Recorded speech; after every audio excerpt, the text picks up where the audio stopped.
Morning mga kamimis. Ayan. For the layas ang person today. Pero may ulam na kami. Ang ulam namin ay mga frozen. Gawa ng orientation nila Ate Kane sa parents orientation nila Ate Kane kasi pasukan na nila. Yan, nakahanda na ang baon ni Dadat.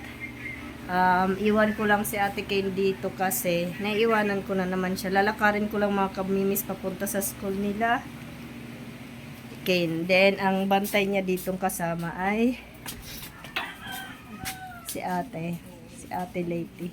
Diyan lang yan si Ate Lady. Ayan, parents orientation naman ng high school. See you there. Sama ko pala kayo maglakad kung gaano kalayong lalakarin ni Ate Kane. Basuot mo nga yung heels ko. Wow. Ano ka, para masaktan ako. Oy ate ha, pahinaan mo yan. Ayan, may mga ubo guys, pero okay lang yan. Ito kalayo mga kamimis ang lalakarin ni Kane. Ito mga kamimis na daan, iba pa to doon sa papuntang daan kay Habagat. Iba, sobrang lawak kasi dito sa amin.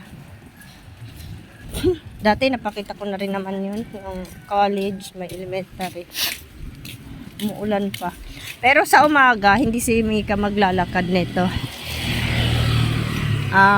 Hahatid siya ng papa niya kasi 5 o'clock ang pasok ni Mika ng morning. Then uwi alas 12. Maglalakad siya na lang pa uwi. Ito yung dome ng lugar namin. Ewan ko ano mga kaganapan. Diba ang layo?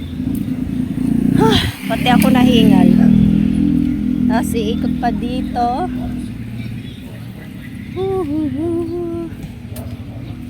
Malayo-layo talaga tong lalakarin ni Kane. Pero ang bilis naman ni Kane maglakad. Pero hindi to kasing layo papunta doon sa school ni Habagat. Ata. Oo.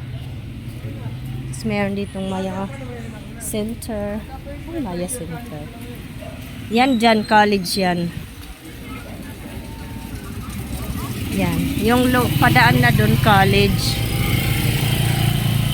Ito dito, high school. Oh, ayan. Ito elementary.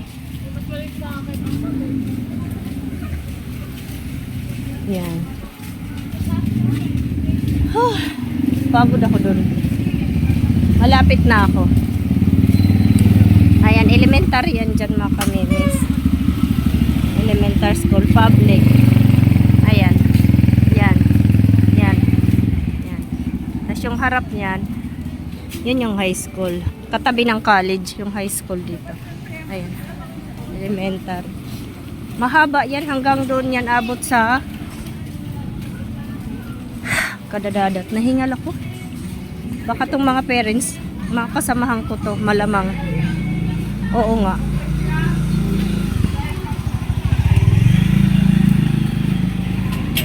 Mga ka-eskwela ata to ni Kane kasi 80 sila Kane sa isang room mga kamimis. Ito na yun.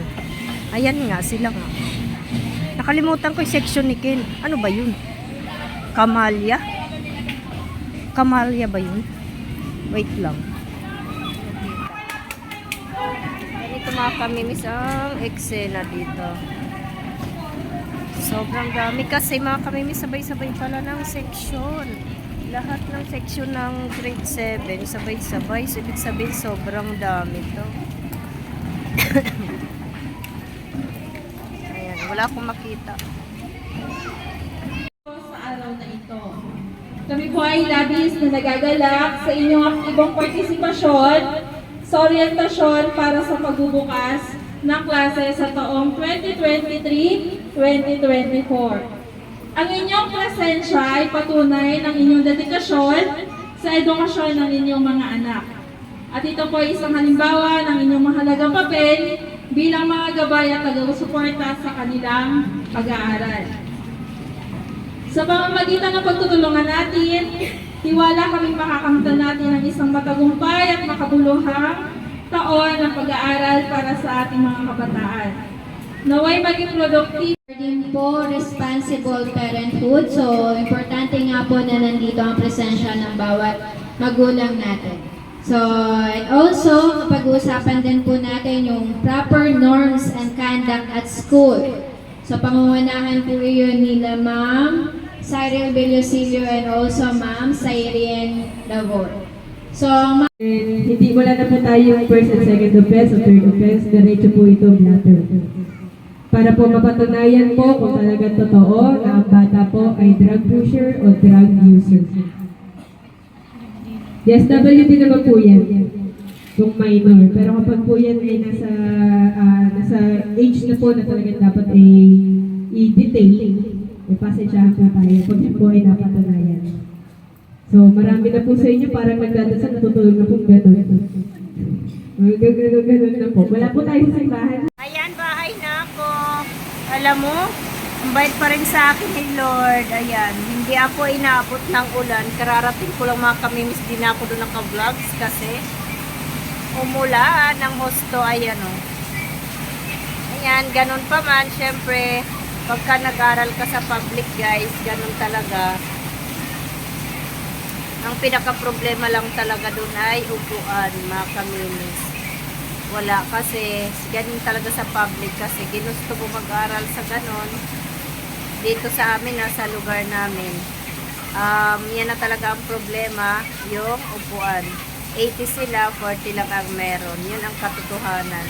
Diyos ko Lord, kawawa ang mga bata. Hindi ko alam kasi kung paano puprovidean sila isa-isa kasi ni-request na naman daw nila yon.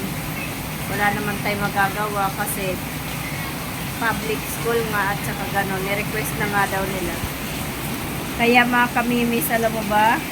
Magpo-provide ka ngayon pag nasira daw, yun ang sabi ng teacher, hindi rin nila responsibilidad. Ang sakit ng ulo ko. Ayun lang naman, ang concern ko sana yung upuan kasi 80 sila sa isang room. Hindi ko alam kung gaano kalaki ang room nila mga kamimis. Sumakit ang ulo ko pero wala. Ginusto natin yan at saka mahirap ang buhay. Hindi ko alam kung anong magiging sitwasyon ni Kane. Kaya naman daw niya makipagsabayan sa 80. Maganda naman yun. Ang inano ko lang talaga yung upuan. Sana lang kung pwede ko lang i-provide ang isang room ng upuan nila na ang hindi makakaupo. Gagawin ko kaya lang. Hindi ko kaya gawin ang 40 na upuan na kulang. Diyos ko. Naawa ako sa mga bata na hindi makakaupo ba.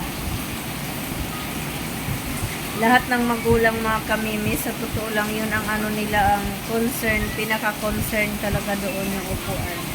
Pero anong gagawin natin yan dyan?